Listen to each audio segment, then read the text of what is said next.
এখনো পৃথিবীকে অশান্ত করে রেখেছে ইহুদির বাচ্চারা, এখনো অশান্তি করে রেখেছে মুশরিকেরা। এরাই পৃথিবীর সব অপকর্মের জন্য মূল দায়ী। এই ঘোষণাটা সূরা মায়েদায় কে ঘোষণা করেছেন? আল্লাহ ঘোষণা করেছেন, লাতাজিদান্না আশাদ্দান নাসি আদাওয়াতান লিল্লাযীনা আমানুল ইয়াহুদাল্লাযীনা আশরাকু।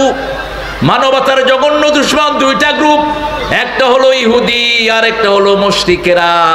এরা হলো দুনিয়ার সব বিপর্যয়ের মূল। এজন্য এদের পিছনে আমরা থাকবো না। থাকবো কার পিছে? আল্লাহর লোকের পিছনে থাকবেন তো? দেখি কারা কারা থাকতে রাজি নেই, হাত তোলেন।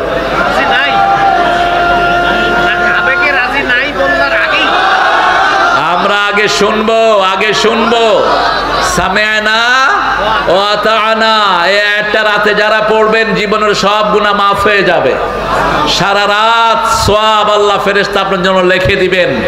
আপনার সকল ইবাদতের জন্য শেষ দুটি আয়াতই যথেষ্ট হয়ে যাবে। সূরা বাকারা এই দুটি আয়াত নিয়ে স্পেশাল ফেরেশতা নাজিল হয়েছেন। মাহফিলের ডেকোরাম আদায় করতে হয়। অসাধারণ সুন্দর একটা নাম, উত্তর দেশি ভাই। হ্যাঁ, দেশি ভাই, বিদেশি ভাই না। আচ্ছা, ফয়জুল উলুম দাখিল মাদ্রাসা হযরত আবু বকর সিদ্দিক রাদিয়াল্লাহু জামে মসজিদের উদ্যোগে আজকের প্রোগ্রাম।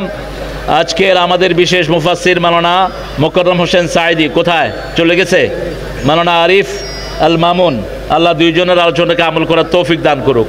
আর আমাদের সভাপতি আমাদের স্যার আগাগোড়া মুখলেস, নামও মুখলেস, কাজেও মুখলেস। একটা সূরা আছে সূরা ইখলাস, কি নাম? সূরা ইখলাস। এই সূরাটা রাসূল সাল্লাল্লাহু আলাইহি ওয়াসাল্লাম মাগরিবের সুন্নতে কখনো কখনো 24 বার পড়তেন। কয়বার? 24 বার। আমলটা বলছি ইবনে কাসির থেকে। যখন তিনি ইখলাস পড়তেন তার আগে পড়তেন কুল ইয়া আইয়ুহাল কাফিরুন, কারণ কাফিরুনের ভিতরে আল্লাহর নাম একবারও নাই। আর সূরা ইখলাসে আল্লাহ ছাড়া আর কারো কথাই নাই। এই দুটো মিলাতেন রাহমাতাল লিল আলামিন। আমরা চেষ্টা করব তো। কোন নামাজের কথা বললাম? মাগরিবের সুন্নত। আগে কুল ইয়া আইয়ুহাল কাফিরুন পড়তেন 12 বার, আর দ্বিতীয় রাকাতে কুল হুয়াল্লাহ পড়তেন কয়বার? 24 বার। আর রাসূল সাল্লাল্লাহু আলাইহি ওয়াসাল্লাম বলছেন যারা রাতে 10 আয়াত পড়ে, কয় আয়াত? 10 আয়াত দাঁড়িয়ে পড়ে, এদের নাম গাফেলদের মধ্যে লেখা হবে না, এরা গাফেল না। আর যারা 100 আয়াত পড়ে নেককারদের মধ্যে তাদের নাম আল্লাহ তুলে দিবেন। আর যারা 1000 আয়াত পড়বে কানিতিন শাকিরিনদের মধ্যে আল্লাহ তাদের নাম শামিল করে দিবেন। আমরা চেষ্টা করব তো ইনশাআল্লাহ।